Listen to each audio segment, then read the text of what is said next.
The topic that I was given is from digital transformation to digital fast.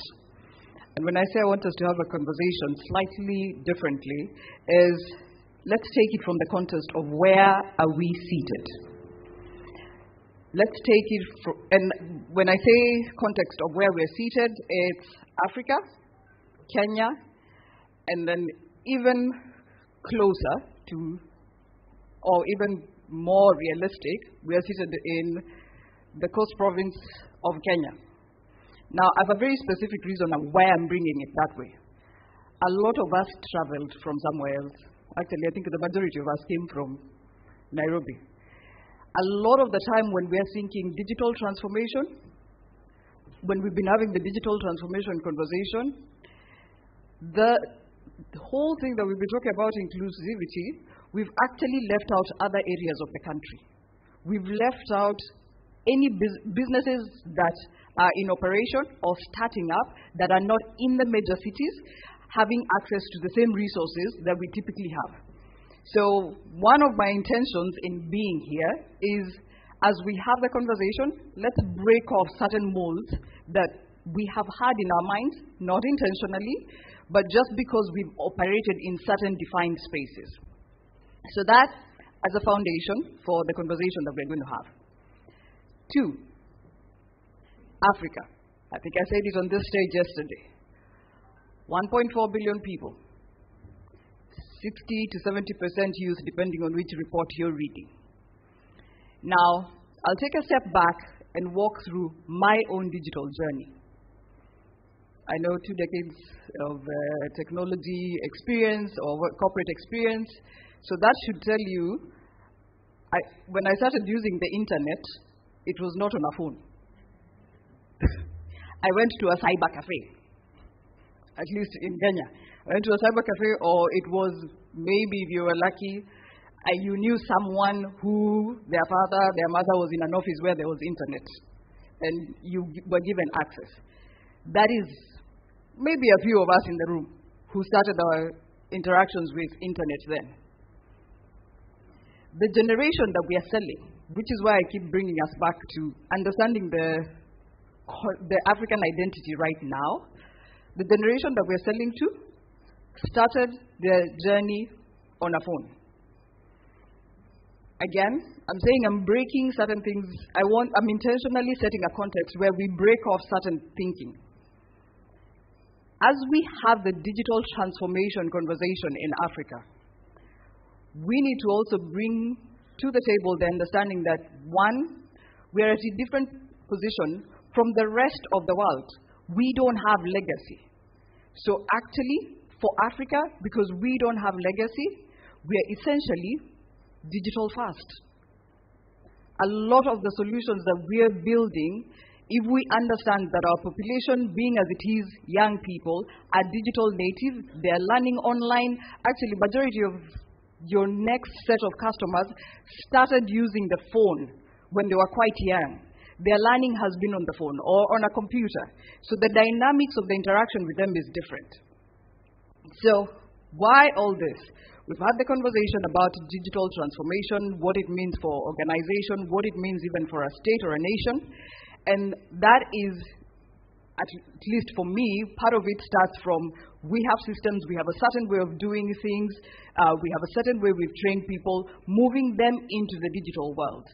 When you're now operating with a demographic that is digital native, that conversation then starts from a different place.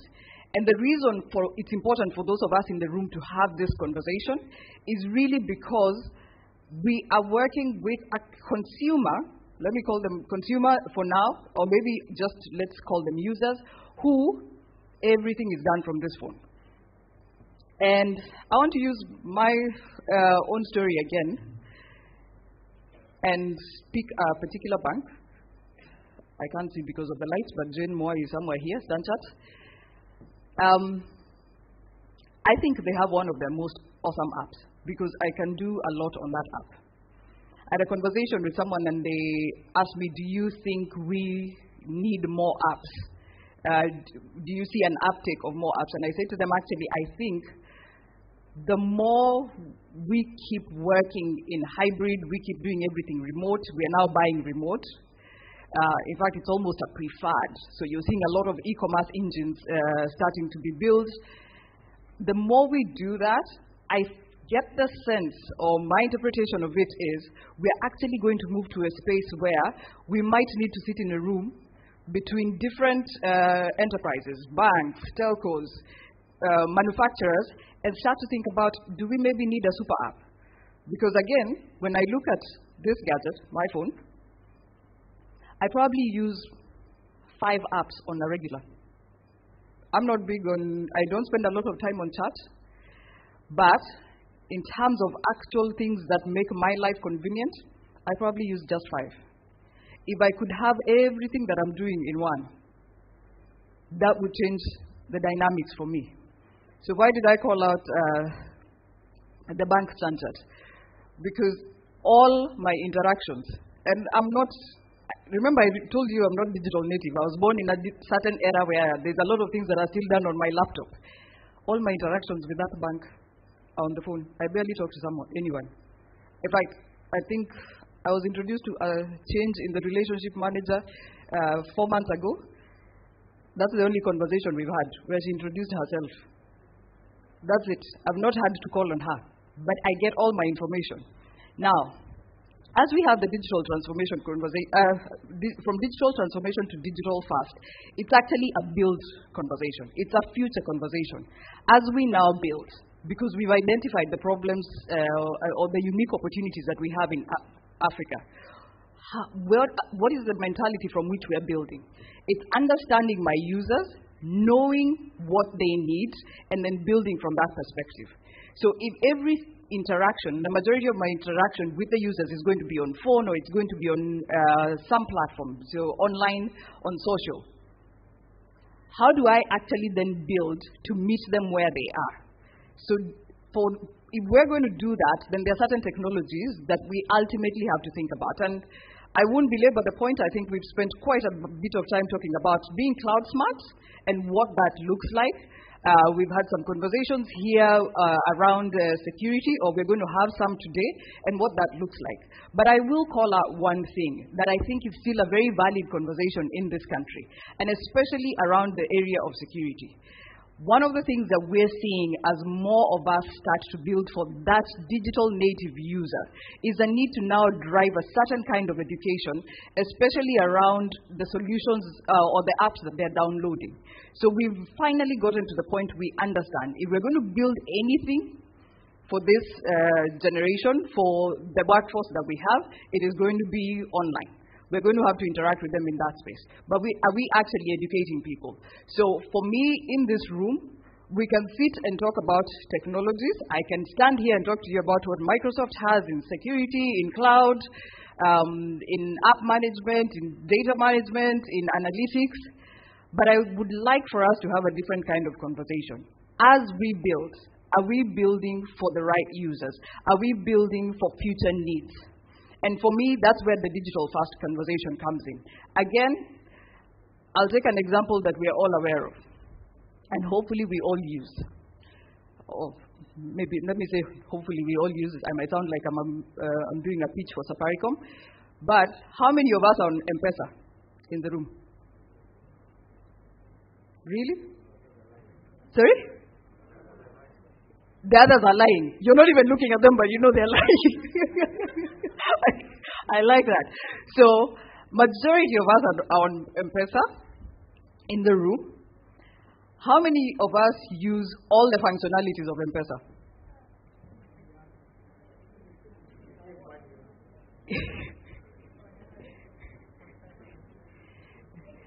Now, that's the reason I'm talking about we are building, but we do need to educate people on what this can actually do. Because one of the biggest opportunities in this market for us as a tech ecosystem, if we're going to do what Ian said, keep growing our business, phones constantly ringing, is actually getting to the point where our consumers, our users, understand fully the capabilities we have. I'll say something in this room, Mary might deal with me later, but one of the conversations I'm having with customers as I go in is actually ask them, you pay for Microsoft license every year. How many of the capabilities are you using? And there's a couple of places I've gone in and dared people. I'm like, I guarantee you, you're using less than 30% of what you're paying for. In this room, if I checked, I'm pretty sure the numbers would be, except for the really, some business partners I know who are seated here, so they must be doing something different. But majority of us, and I use myself as an example, until I went in and someone actually walked me through what is available. So I say that also to challenge us as an ecosystem, the partners who are in the room. We have different vendors here. Let's actually take the next step. It's one thing to sell the solution. It's another thing when we actually can fully empower people to use it. For me, now that we've had the conversation on digital transformation, we've had the conversation on having a strategy that moves you from what was existing to now start looking at the new opportunities that are in the market, the new requirements that are in the market, and now start building for the next age, to start taking into consideration the majority of my users are on mobile, they're on social, majority of my users are not looking to have a conversation that's going to last 1 hour. Actually, the best way for them is to have an interaction that is, what did you call it, Ian? Tweet-sized messaging. That the majority of them want that should get us then to sell, to deliver to the African market in a different way. So that's one. Oh, well, not one, but one of the things that I wanted to call out. Again, the opportunity for being digital fast. M-Pesa that I've called out solved the problem of convenience. And I always say the reason M-Pesa was successful in Kenya is because I actually think as a people, if you can deliver convenience, we'll jump at it. So if I don't have to go to travel to get money to someone, happy to do that. As we build and think about, again, the same demographic and the fact that we're now working with the digital native demographic, we need to think about the culture in how they consume, in how they access information, the culture in terms of, how would I put this? Culture in terms of how they also want to spend. So one of the things that we're having a conversation around is the sustainability, and it's brought in something, the cyclical economy. Are we actually also looking at some of the solutions that we're putting out there, or the solutions that are being put out there as a technical community, and how we drive that conversation, how we engage with that conversation? I'll give you an example, something I was sharing with one of my colleagues earlier.